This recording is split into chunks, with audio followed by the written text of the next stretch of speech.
Good morning. আজকে রান্না করব বাঁধাকপি। কড়াইতে সাদা তেল দিয়েছি, তেলটা গরম হয়ে গেছে। ফোড়নে গোটা জিরে, গোটা গরম মশলা, তেজপাতা আমি দিয়ে দিলাম তেলের মধ্যে। এতে পেঁয়াজ দিয়ে দিলাম। আজকে বাঁধাকপিটা একটু অন্যরকমভাবে রান্না করব, সব রকম সবজি দিয়ে।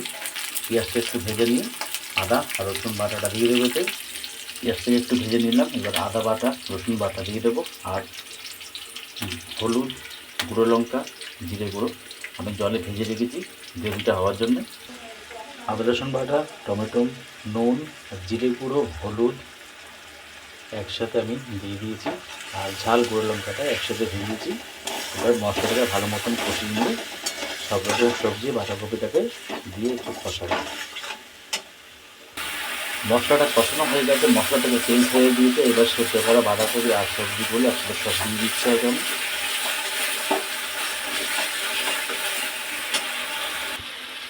সেদ্ধ করা বাঁধাকপি, আলু, বিট, গাজর একেবারে আমি দিয়ে দিলাম। এবার মশলার সাথে ভালো মতন কষিয়ে নিয়ে একটু জল দিয়ে ঢাকা দিয়ে রেখে দেবো, তাহলে আমাদের বাঁধাকপি মিক্স রান্নাটা হয়ে যাবে। আমি সামান্য একটু জল দিয়েছি, আর চিনি হয়েছে টেস্ট করার জন্য। জলটা এই কারণে দিয়েছি, একটু মাখাবে।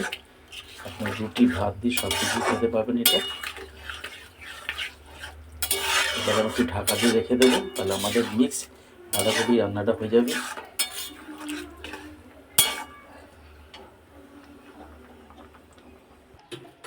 সব রকম সবজিতে আমাদের বাঁধাকপি তরকারিটা হয়ে গেছে।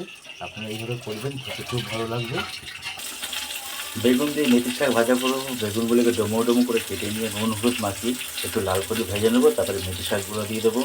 এখন শীতের সময় নানা রকম সবজি শাক উঠবে, খেতেও ভালো লাগবে। বেগুনগুলো লাল করে ভাজা হয়ে গেছে, এইবার মেথি শাকগুলো দিয়ে দেবো এর মধ্যে। মেথি শাকগুলো বেগুন ভাজার মধ্যে আমি দিয়ে দিলাম। এবার একসাথে ভেজে নেবো। বেগুন দিয়ে মেথি শাক ভাজা হয়ে গেছে। আপনারা এইভাবে করবেন, বড় ভাত খেতে খুব ভালো লাগবে।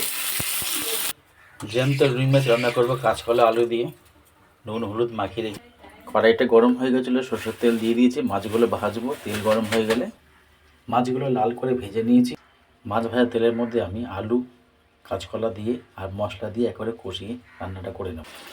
আদা রসুন পেঁয়াজ টমেটো বাটা দিয়ে দিয়েছি। জিরে গুঁড়ো, গুঁড়ো লঙ্কা, হলুদ একসাথে জলে ভিজিয়ে রেখেছিলাম, সেটাকেও দিয়েছি। আর গোটা কয়েকটা কাঁচা লঙ্কা দিয়েছি, নুন দিয়েছি, কাঁচকলা আলুটাকেও দিয়ে দিয়েছি। এবার মশলার সাথে ভালো মতন কষিয়ে নেবো এটাকে।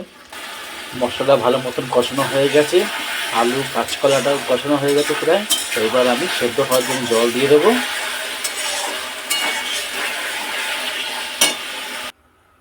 সেদ্ধ হওয়ার জন্য আমি জল দিয়েছি। এখন হাই ফ্লেমে ঢাকা দিয়ে রেখে দেবো। ফুটে গেলে পরে আবার সিম করে দেবো আমি। আমাদের রুই মাছের ঝোল হয়ে গেছে, আলু কাঁচকলা সেদ্ধ হয়ে গেছে। এইভাবে রান্নাটা করবেন, খেতে খুব ভালো লাগবে। যদি ভিডিও ভালো লাগে লাইক শেয়ার সাবস্ক্রাইব কমেন্ট জানাবেন। আজকের ভিডিও এখানে শেষ করলাম। নমস্কার।